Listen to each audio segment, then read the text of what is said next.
Vamos chamar a próxima palestra o professor Pietro Baruzelli, que irá abordar o tema atualidade em programas de IATF e TETF. O professor Pietro é pesquisador do Departamento de Reprodução Animal da Faculdade de Medicina Veterinária da Universidade de São Paulo e também, pessoal, professor Pietro é pesquisador do Departamento de Reprodução Animal da Faculdade de Medicina de São Paulo e vem trazer para nós as atualidades em programas de IATF e TETF. Professor Pietro, seja muito bem-vindo ao nosso encontro. Obrigado. Então, boa tarde a todos. Primeiramente, dizer que é um prazer muito grande estar aqui com vocês e agradecer a Alta, ao Manuel e todos os coordenadores do evento pelo convite, um prazer enorme a gente estar aqui e tentar trazer um pouco aí de informação, novidade, discussão com vocês que estão aí no campo, trabalhando no dia a dia, na tentativa de melhorar a eficiência dos processos. Então, essa que é o objetivo da nossa apresentação aqui hoje. Então, nós vamos falar sobre protocolos de ATF, TETF, todos é um tema muito conhecido, e só um pouquinho histórico da onde a gente trabalha no Departamento de Reprodução da Universidade de São Paulo. Em São Paulo nós temos um laboratório na cidade de São Paulo, no campus de São Paulo, e usamos muito o campus de Pirassununga para fazermos os estudos mais básicos para o conhecimento dos processos, e usamos muito as fazendas parceiras para validação dos programas. Então é só um modelo mostrando para vocês como a gente trabalha dentro desses processos que nós vamos apresentar para vocês. Bom, nós vamos falar um pouquinho de IA e de TE, lembrando que a IA multiplica a linhagem paterna e a TE multiplica a linhagem paterna e materna. Então ela acelera o ganho genético, ela dobra o ganho genético por trabalhar tanto com a linhagem materna quanto paterna. Então, um pouco das particularidades desses processos, dos protocolos, um pouco da história e um pouco dos ajustes desses processos dentro da pecuária brasileira. E lembrando sempre que a IATF e a TETF ela é utilizada para melhorar sempre a eficiência, o ganho genético, mas sempre com a preocupação da eficiência reprodutiva, que quantidade de bezerros produzidos, todos nós sabemos, é um ponto que a gente tem que sempre focar dentro de uma fazenda. Então, mais bezerros, tanto em quantidade quanto em qualidade. Então, essas biotecnologias da reprodução, elas trabalham com esse objetivo, de otimizar esses dois pontos extremamente importantes. Bom, vamos trazer um pouquinho também de informação para a gente contextualizar sobre os sistemas de produção de bezerros no Brasil. E esses são cálculos que nós fazemos usando dados de anuários. Eu uso bastante o Anualpec como referência e usando também dados da Asbia para quantificação de número de doses de sêmen comercializadas e também, logicamente, junto com as empresas de comercialização de produtos, de sincronização, as farmacêuticas que trabalham com venda de protocolos para tentar quantificar o mercado. Então, aqui um dado interessante, segundo o Anualpec, nós produzimos em torno de 50 milhões de bezerros por ano, e se nós colocarmos a divisão de como esses bezerros são produzidos, nós em torno de 41 milhões de bezerros são produzidos ainda por monta natural, ou 82,2%, com inseminação artificial, certo? Tanto em corte quanto em leite. E, logicamente, hoje 90% da inseminação artificial é feita por IATF, não mais por detecção de cio. Nós estamos produzindo 17,4 milhões 17,4% ou 8,8 milhões de bezerros, e por transferência de embriões também tem a tecnologia de transferir com a detecção de cio ou a tecnologia da TETF, que representa 90% do mercado. Nós estamos produzindo em torno de 200 mil bezerros, ou 0,4% dos bezerros produzidos no Brasil. Então essa é a divisão para a gente entender um pouco de como é que está o nosso sistema de produção de bezerro e como é que nós vamos focar. Então hoje nós vamos focar principalmente na IATF, na TETF, que representa essa parcela aí da produção de bezerro, que ainda é pequena, mas historicamente ela cresceu bastante, né? Então nós tivemos crescimentos bastante significativos nesses últimos 20 anos, mas vejam o quanto que a gente ainda pode crescer, porque ainda 82,2% dos bezerros no Brasil ainda são produzidos por monta natural. Bom, vamos começar a falar um pouquinho da IA, certo? O processo da IA, nós não vamos repetir muito, mas vejam como o Brasil conseguiu criar um modelo extremamente eficiente hoje de usar inseminação artificial em gado de corte, usando a IATF. Então, rapidamente após o parto, nós sincronizamos, já emprenhamos 50% das vacas. Veja como é eficiente, né? Então, um protocolo de elevada eficiência reprodutiva já num pós-parto precoce. Isso aí é um modelo extremamente interessante para a cadeia de produção, para o sistema de cria brasileiro.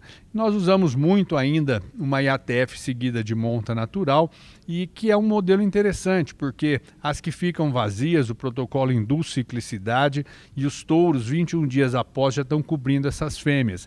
Então a gente já emprenha aí de 65% a 75% das nossas fêmeas com intervalo com menos de 12 meses, 11,4 meses de intervalo entre parto. E logicamente o restante vai continuar emprenhando, mas já a grande maioria das fêmeas emprenharam, vão emprenhar cedo, vão parir cedo, e esse é um ciclo virtuoso da pecuária. Então, isso é muito bem sabido, nós não vamos entrar em detalhes, e também temos as possibilidades de ressincronizar 2 vezes, 3 vezes, 4 vezes, certo? Então, ressincronização é uma possibilidade que hoje o pecuarista tem de aumentar o número de vacas gestantes por inseminação e diminuir a quantidade de touros na propriedade, com impacto maior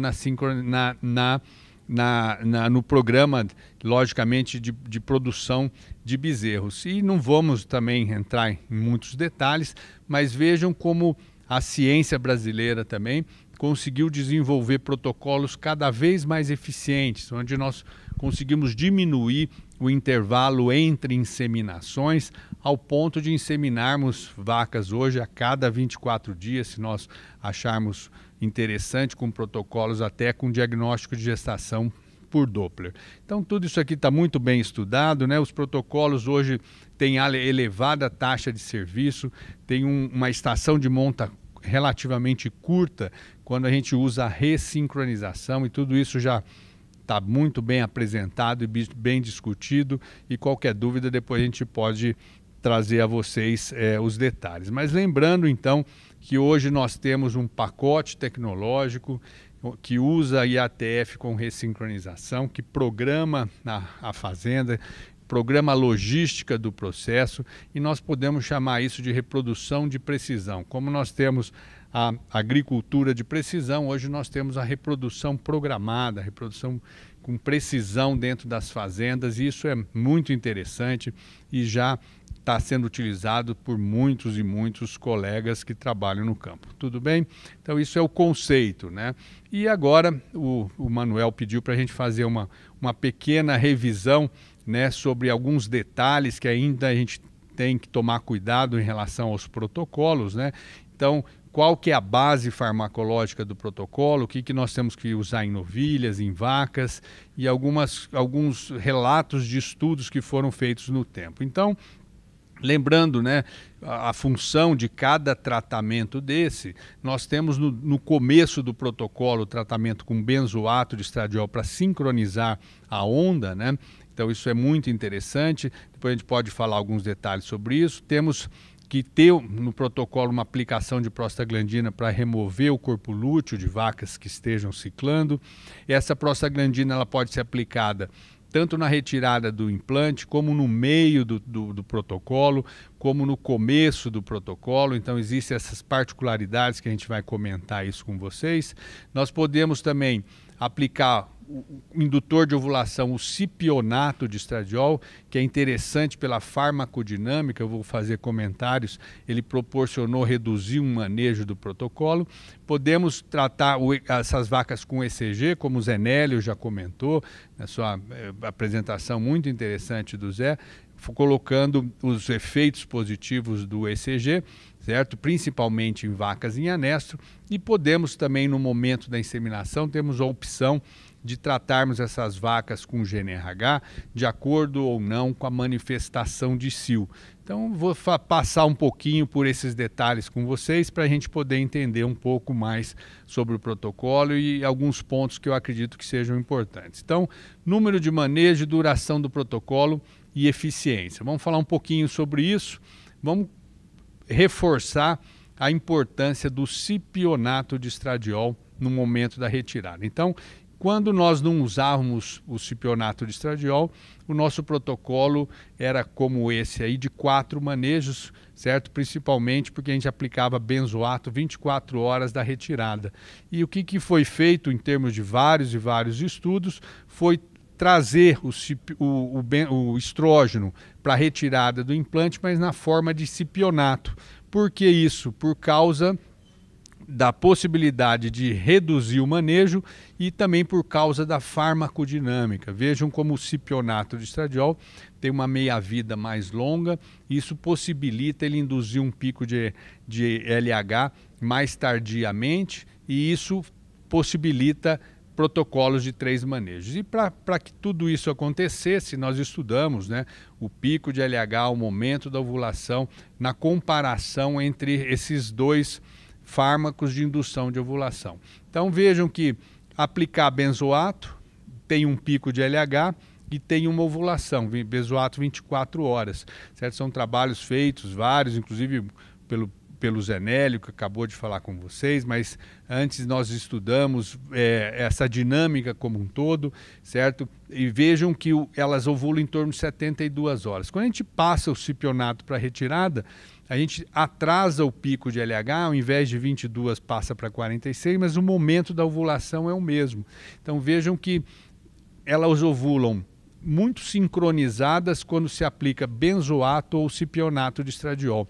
E quando nós comparamos a prenhez, já há vários e vários anos, são trabalhos que nós publicamos há mais de 15 anos, então vejam aqui que nós conseguimos verificar que a prenhez era muito semelhante entre esses dois indutores de ovulação. E depois, com mais detalhes, né, esse é um dos trabalhos do nosso grupo, que o Zenélio publicou, mostrando também a taxa de prenhez semelhante entre benzoato e cipionato, o momento da ovulação, o pico de LH. Então, para vocês reforçarem, para reforçar para vocês que utilizar cipionato de estradiol é muito bom, é um excelente indutor de ovulação, como o benzoato, só que ele facilita por proporcionar 3 manejos. E reforçando, são trabalhos que nós fizemos também, esse é o trabalho que fizemos com o Alexandre Souza, quando fez doutorado conosco, também estudamos em vaca holandesa o pico de LH, o momento da ovulação, a taxa de prenhez, veja, em quase 400 vacas holandesas, tratadas com cipionato ou com GNRH no momento da IATF como indutor de ovulação. E vejam que a prenhez é muito semelhante, né, mostrando que o cipionato também é um eficiente indutor de ovulação, certo? Com todos os dados já conhecidos e controlados de momento de ovulação e pico de LH.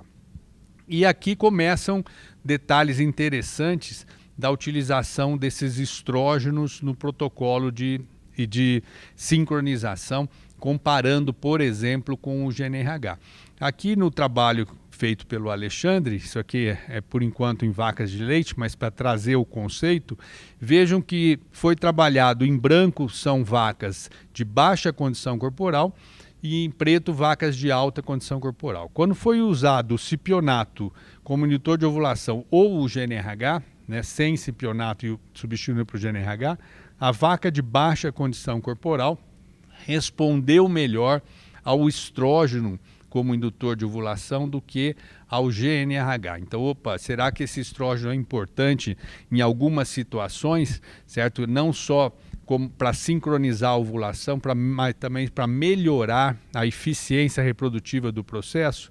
E aí fizemos vários e vários estudos, inclusive com o Manuel, com o Zenélio, com o Gabriel, que eu vou tentar trazer para vocês o que eu considero os mais importantes. Então vejo que isso aqui é em gado de corte, onde nós tentamos sincronizar os animais de corte somente com GNRH, outro com estrógeno cipionato sem GNRH na IATF e outro com estrógeno cipionato e GNRH na IATF. Então, dois grupos tinham primers de estrógeno e um grupo não tinha primer de estrógeno na IATF. Quando nós fomos avaliar a taxa de sil, veja que nós tivemos um estro farmacológico. Os animais tratados com cipionato estradiol tinham quase 30% mais sil do que os animais não tratados, quando foram tratados somente com GNRH. Quando nós avaliamos a taxa de prenhez, igual nós tínhamos verificado em vacas holandesas com baixa condição corporal, em rebanhos de corte, também nós verificamos que quando a gente remove o estrógeno e induz a ovulação somente com GNRH, a taxa de prenhez é significativamente inferior. Então veja o quanto que a gente perde em prenhez se nós retirarmos o estrógeno do processo e nós não tivermos nesse estudo um efeito aditivo de estrógeno mais GNRH. E mais uma vez, né, conceitos, né, que existem vários estudos, mas nesse estudo aqui nós verificamos que as vacas que manifestam sil, elas emprenham mais do que as vacas que não manifestam sil. Então esse é um conceito já muito forte, muito importante, né, que todos nós sabemos, mas reforça isso e a gente vai tentar mais para frente levar isso em consideração em propostas de manejo, inclusive para transferência de embriões para receptoras de embrião. Então, a dose do cipionato foi muito bem estudada também, não hoje, mas também em estudos que nós fizemos há mais de 15 anos. Vamos usar em vacas meio ou 1 miligrama de cipionato de estradiol. Então, nós comparamos mais uma vez o protocolo de 4 manejos com benzoato, 3 manejos com cipionato com 2 doses diferentes junto com o Luciano e verificamos que quando nós usamos 1 miligrama de cipionato estradiol, estatisticamente nós aumentamos a taxa de prenhez.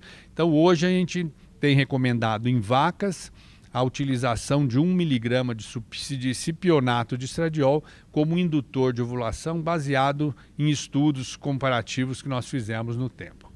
E agora vocês sabem, né, que a gente tem que discutir, quem sabe, possibilidades de mudanças de protocolo que não tem fundamento nenhum, mas pode ser que existam restrições de utilização de algum tratamento à base de esteroides no futuro, que não tem basamento científico algum. E eu já vou trazer uma informação para vocês de um estudo que nós fizemos agora recentemente, para mostrar, inclusive, que nós temos que trabalhar para fazer com que o nosso protocolo, que foi estudado por mais de 20 anos, continue com a eficiência que ele tem hoje. Porque se nós removermos o estrógeno, e esse trabalho nós fizemos aplicando GNRH ou benzoato estradiol no dia 0 do protocolo, versus cipionato versus GNRH na IATF de mais de 1.000 vacas Nelore, nós encontramos um dado, e a Laís, inclusive, está conduzindo esse trabalho agora no nosso grupo e vai apresentar esse ano na SBTE, que quando nós removemos o GNRH, que vocês estão vendo em vermelho, comparado com o azul, que é o protocolo nosso completo, benzoato no começo e cipionato no final, nós temos uma queda extremamente forte na taxa de concepção. São vacas contemporâneas do mesmo lote sincronizadas. Como é um fatorial 2/2, nós não vimos interação e nós verificamos que quando a gente tira o benzoato do D0 e substitui para o GNRH, nós temos uma perda de prenhez de 10 pontos percentuais, que representa 32%.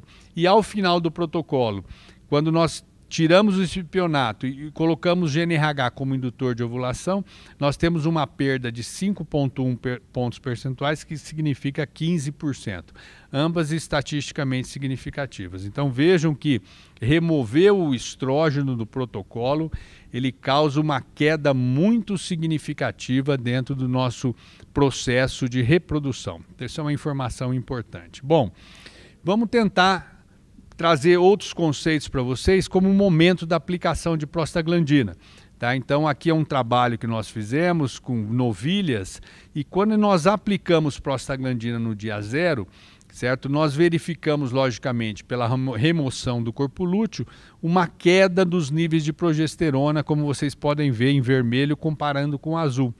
E quando a gente diminui a progesterona, veja o crescimento folicular no gráfico ao lado.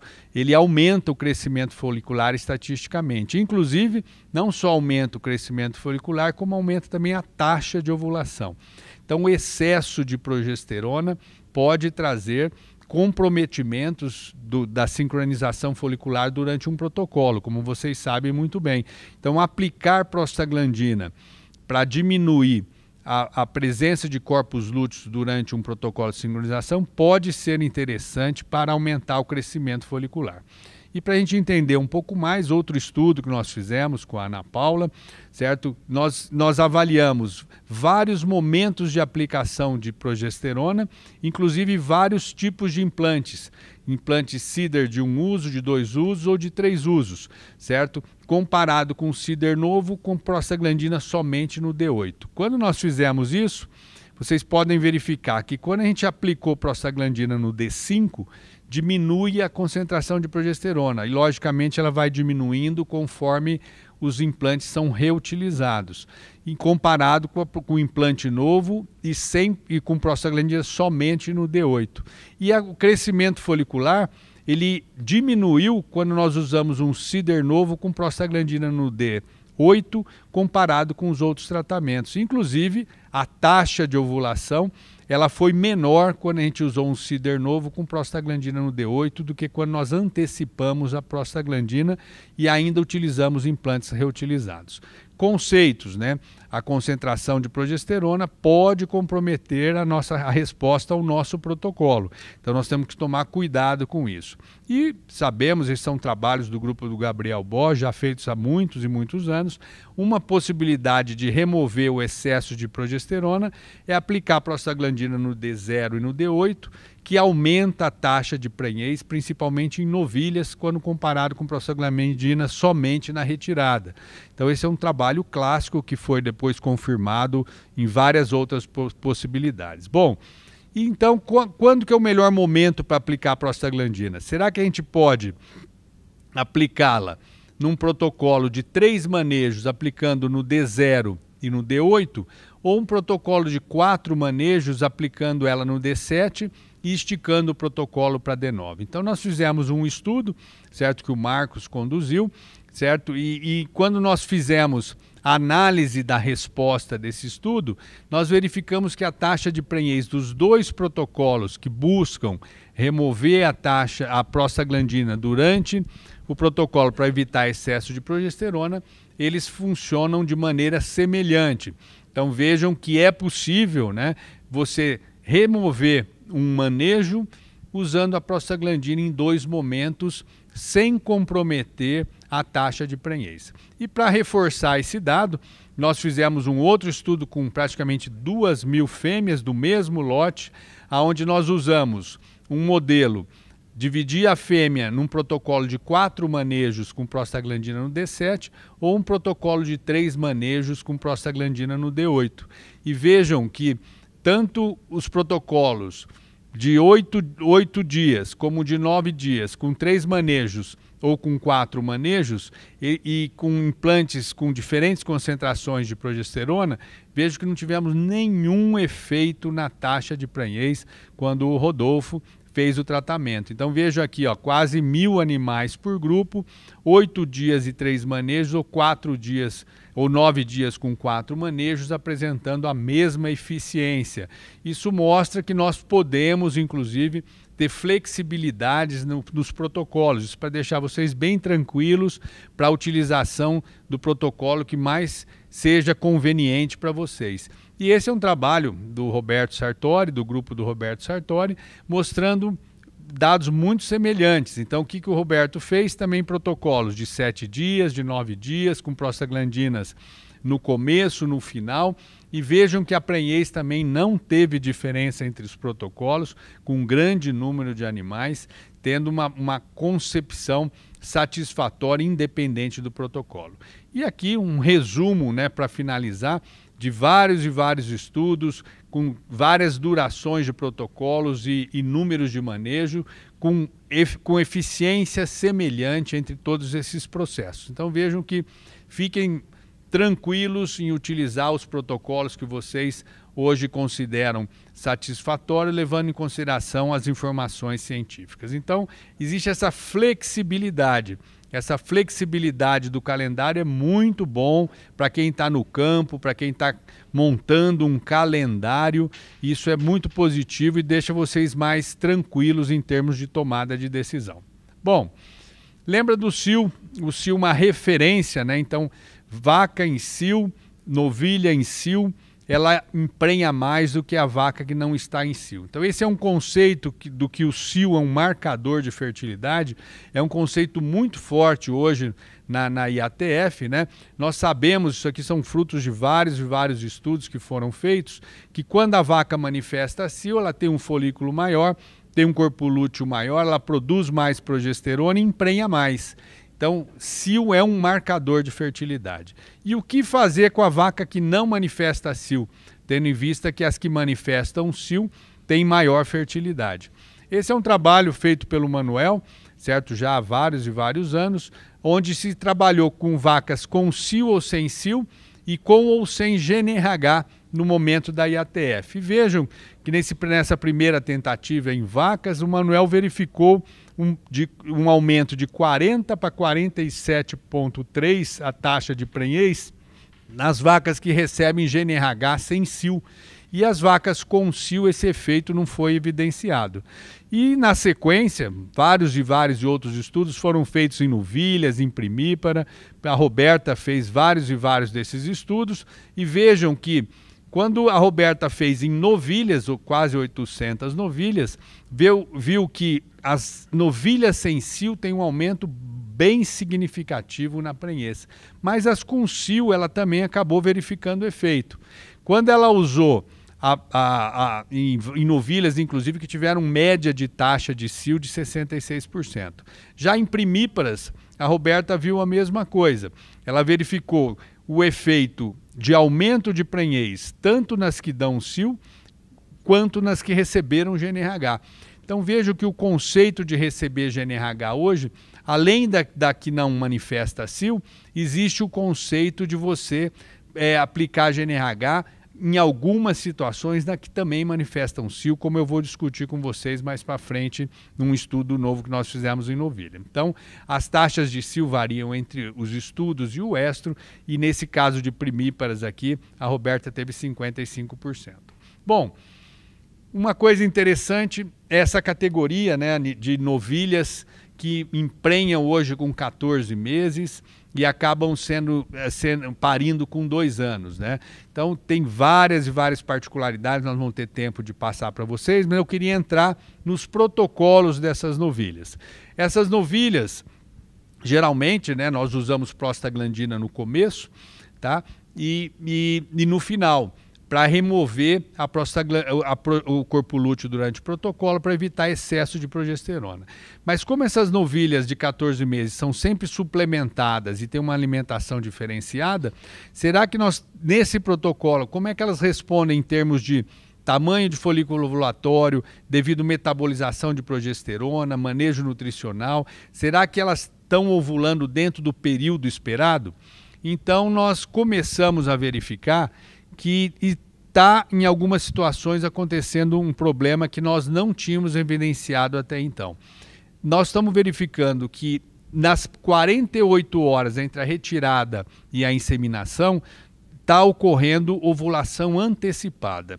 Então, 30% delas tinham um folículo grande na retirada e acabaram ovulando antes da inseminação. E as que ovulam antes da inseminação estão emprenhando menos. Então veja, de 43 para 23. Então veja que ovular antes significa emprenhar menos a IATF. Esse é um outro trabalho também que fizemos com o Márcio, 37% de ovulação antecipada, e as que ovularam antecipada emprenhando bem menos do que as que não ovularam antecipada. Então esse é um problema.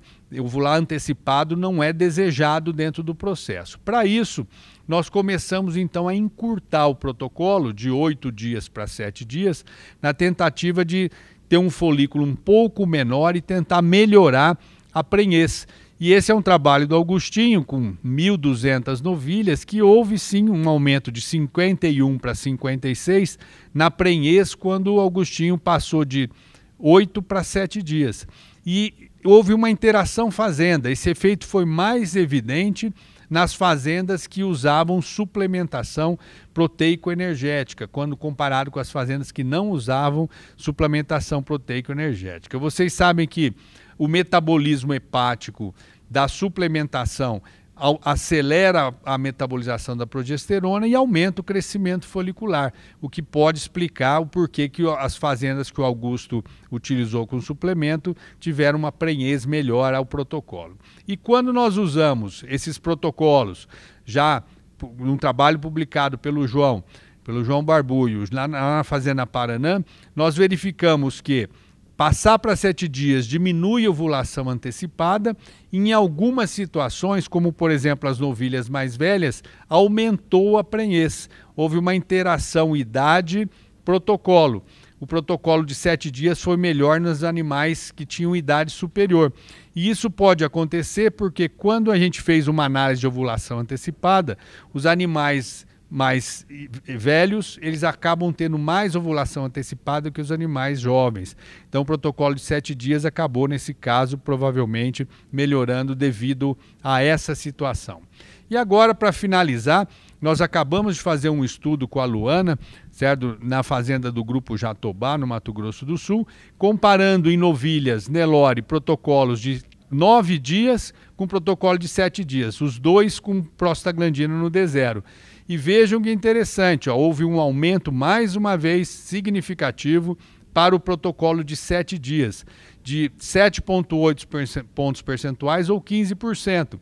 E nesse modelo aqui, a fazenda que utilizou 438 novilhas, teve 18 prenhezes a mais. Veja o quanto que deu impacto econômico na produção de bezerro por ter feito a correção do protocolo. Então veja que o protocolo nós comparamos não só 8 com 7, mas 9 com 7, sempre com vantagens positivas. E aqui o Ângelo fez um dado de campo na fazenda, a mesma fazenda, na Fazenda Paraná, colocando quase 9.000 novilhas, comparando primeira, segunda e terceira IATF, vejam que sempre teve um efeito positivo do protocolo do dia 7 em relação ao protocolo do dia 8. E aqui, para finalizar, a questão do GNRH em novilhas com protocolo de 7 dias, acabamos de fazer esse estudo com 2.087 novilhas, 1.000 novilhas Nelore, 1.000 cruzadas, com ou sem cio, com ou sem GNRH. Vejam que em novilha Nelore nós vimos efeito de cio e de tratamento. Olha aqui, o GNRH aumentou tanto nas que manifestam cio, como nas que não manifestam cio. Então veja o efeito de cio, passando de 42 para 47, e veja o efeito de GNRH, passando de 41 para 49. Então vejam, nesse caso as novilhas Nelore tiveram efeito tanto do cio quanto do tratamento com GNRH. Seria recomendado aqui o tratamento em todas as novilhas Nelore. Mas quando nós vimos a cruzada não teve efeito de GNRH, mas ela teve efeito de cio. Então vejam aqui, e não teve interação cio-tratamento. Então ó, o cio passou de 48 para 60, mas o GNRH manteve próximo de 55, 56, sem efeito de tratamento. Então vejam que às vezes, né, quando as respostas são muito boas, né, às vezes o tratamento com o GNRH não está tendo efeito. Então isso é uma questão para a gente discutir mais para frente. Então os protocolos de 7 dias, pessoal, tem sim apresentado resultados interessantes e pode ser uma opção. E lembrando que novilha precoce, na reconcepção, ela pode ter problema. Então, só para relembrar, essas novilhas que nós estamos usando, o protocolo de 7 dias, vão parir precocemente e se não tiverem boa condição corporal, como esse dado está mostrando, acima de 3, elas emprenham menos, tá? Novilhas acima de 3 emprenham menos. E elas representam, acima de 3 de condição corporal, uma parcela muito pequena dos rebanhos brasileiros. Então, nutrição de primípara precoce é imprescindível. E esse trabalho é o trabalho do Fábio Frigoni, que ele acabou de fazer na tese de de mestrado dele, onde ele viu uma interação muito interessante entre categoria e condição corporal, onde as primíparas que vocês estão vendo em laranja, elas emprenham menos que a novilha, que a vaca, quando estão baixa condição corporal. Mas elas aumentam muito a prenhez quando elas melhoram a condição corporal. Então a questão da primípara é uma questão nutricional, do processo nutricional. Tudo bem? Então, pessoal, recapitulando, emprenhar hoje uma vaca por IATF melhora o retorno econômico. Para cada R$1 investido, veja que é um cálculo que nós estamos fazendo, tem melhorado cada vez mais o retorno do produtor. Hoje, em 2001, cada R$1 investido, colocando todo o custo do processo, nós estamos ganhando, o criador está ganhando R$6,2, já pagando R$70 por vaca sincronizada. Veja por quê? Porque o bezerro tem valorizado mais do que o custo geral do protocolo. Inclusive, se nós pegarmos historicamente de 2002 a 2021, veja que a redução do custo do protocolo em relação ao valor do bezerro e à arroba, ela está muito significativa. Então, hoje a IATF está cada vez mais evidente em termos proporcionais de utilização do processo. Então, para a gente fixar, ó, em 2002, quando nós começamos a fazer as análises, uma IATF custava 37% de um bezerro. Hoje, em 2012, foi para 12% e hoje ela custa 5%. Então, é muito vantajoso hoje fazer a IATF pagando já R$70 por vaca sincronizada. E para finalizar, nós vamos falar para vocês agora sobre o tema transferência de embriões, rapidamente, porque é um outro processo importante também da produção. Vejam que em 2016 no mundo nós começamos a produzir mais embrião in vitro do que in vivo, então isso hoje é uma realidade. O Brasil já começou essa transformação em 2005, foi pioneiro no mundo, né, em transformar a transferência in vitro como prioridade, e ainda o Brasil desenvolveu protocolos de TETF para dar suporte à transferência de embrião. Então, relembrando aqui para vocês que o Brasil hoje produz em torno de 500 mil de embriões. Se nós colocarmos 35% de nascimento por embrião transferido, nós estamos produzindo em torno de 200 mil bezerros por ano de transferência de embrião. Isso mostra que nós produzimos muito embrião, só que o nosso rebanho é muito grande. Então nós estamos aí na 11ª posição global em termos de transferência de embrião. Temos que melhorar, usar mais ainda a transferência para atingir níveis de melhoramento superiores. Então, um exemplo, pegarmos touros e vacas de alto valor genético e transferirmos em vacas de baixo valor genético. Esse é um programa muito interessante, que eu vou dar um exemplo para vocês, para ter ganhos rápidos, né? Então, vamos ter ganhos por geração que poderiam demorar 40 anos, fazendo que isso ocorra na primeira geração. Então, isso é um modelo muito interessante para acelerar o ganho genético dos rebanhos. Tá? E a receptora hoje, ela é transferida com protocolos extremamente eficientes. Esses protocolos evoluíram de protocolos de 5 manejos, como nós publicamos há vários anos, aí mais de 10 anos, para protocolos de 3 manejos. Então, veja como é fácil hoje transferir embriões. E esses protocolos de 3 manejos hoje, quando usados em fazendas, veja um exemplo de um estudo que nós fizemos com 300 receptoras, transfere embrião e já entra com IATF precoce. Então, quando nós usamos um modelo de transferência de embrião com 2 IATF precoce numa estação de monta de 64 dias, nós chegamos a emprenhar 44 com embrião, 55 na segunda IATF, na primeira IATF e 47 na segunda, totalizando 87% de prenhez e usando a transferência de embrião no primeiro serviço. Então vejam como isso é possível dentro dos processos. E para fechar o raciocínio, a receptora que manifesta a CIL emprenha mais dentro desses protocolos de TETF. Então, receptora que manifesta a CIL também emprenha mais. Então, esse é um outro modelo interessante para ser usado. dentro de um programa que pode usar a transferência como o ganho genético do processo. Então era isso que nós tínhamos que falar, certo? É lógico que tem vários pontos para nós discutirmos agora com vocês, mas agradecer toda a equipe aí que colabora com essas informações e estamos à disposição aí. Muito obrigado, pessoal.